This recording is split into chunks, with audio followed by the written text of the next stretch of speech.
Greetings, welcome to Class in Session Podcast. This is your favorite host, it's the Urban Scholar. Of course, you know what we're representing. One of our sponsors, Urban Scholar Gear. Check us out, www.urbanscholargear.com. We're on all platforms. So check us out. Today's topic, we're going to talk about life coaching, developing your blueprint, and what brought me on this path of being a coach, a success coach, a business coach.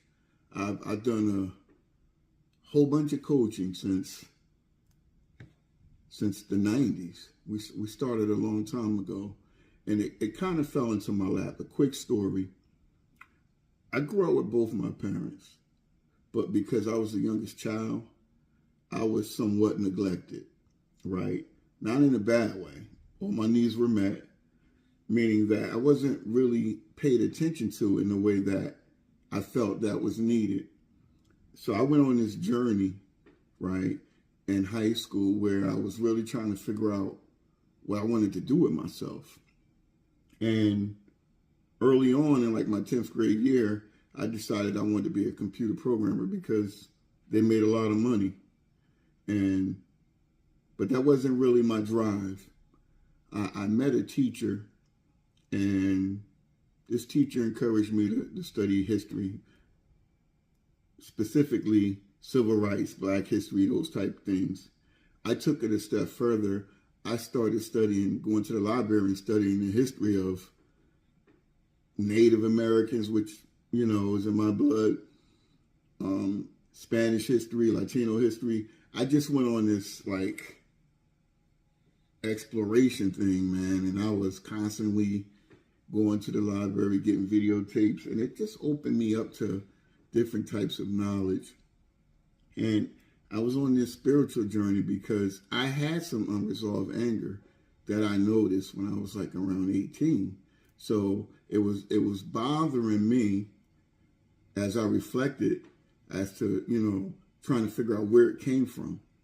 So, you know, God gave me the wherewithal and the commitment to like really look at myself and my past and how I was raised, how I was living, and where I was going, right? So I looked back, I tapped into the present, what was going on with me at that point. Then I started looking forward, saying, what do I really want? So I just stayed on this journey, and it led me ultimately to Islam, right? Alhamdulillah. And Islam gave me the structure that I lacked, because growing up a certified brat, meaning I just did whatever I wanted, got whatever I wanted. Life was just, everything was handed to me without any responsibility, which is, I find out to, you know, now it's like one of the worst things you can do to a kid is spoil them without teaching them any type of responsibility and discipline.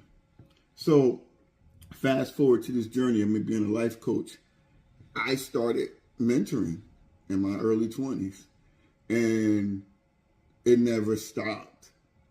It became like a passion, and I soon realized early on that it was a gift, that I was able to help these young children, young boys primarily, who were on a path of crime.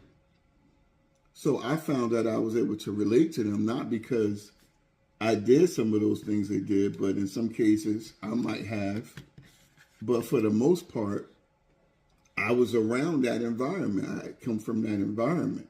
So I understood it. I understood their thought processes. I understood why they were doing what they were doing. And after working with these children and some adults in some cases over the years, I kind of mastered certain things. And I got to a certain point in my coaching career where I felt limited. So I started exploring different things like NLP, which is Neuro Linguistic Programming. It's my secret weapon. And I started taking from other people, you know, the Tony Robbins, the Les Browns, and all the big dogs, right? And also Islamic Muslim scholars, right? Started studying Malcolm X, all these different things, right, to help figure things out. Because they say success leaves clues. So one of the things I learned early on as a young person, you don't have to reinvent the wheel, right? It's already been done. So what you're trying to do has been done. Somebody's done it successfully. You can mirror that person. You just have to go into the mind of that person, study their history, read the autobiography. So I'm a big autobiography person. I love to read people's stories. And I read everybody. So I don't discriminate. So I've read a lot of different autobiographies, and going into the mind of a person or organization to see how they've accomplished what they've accomplished is very rewarding if you really do the science.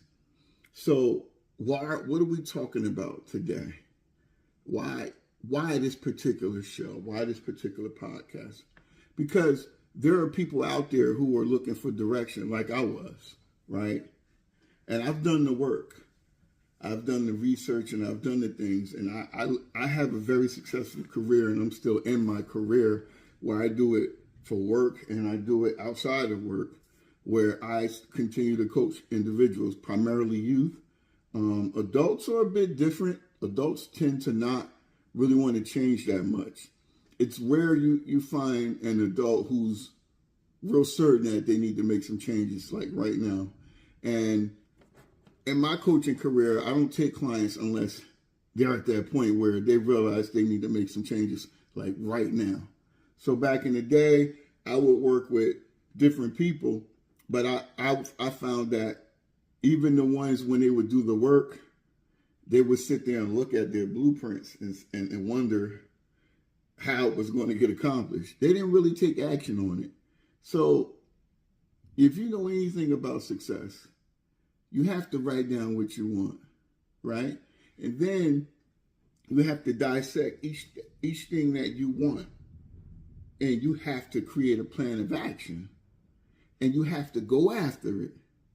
So I don't have time. I don't want your money if you're not going to do the work. People talk a lot. We're in a generation where there's social media, so people are constantly talking, right, and posting to make themselves look a certain way. And I've done the work. So, and I'm still in my career, in my passion. I'm still just as passionate about it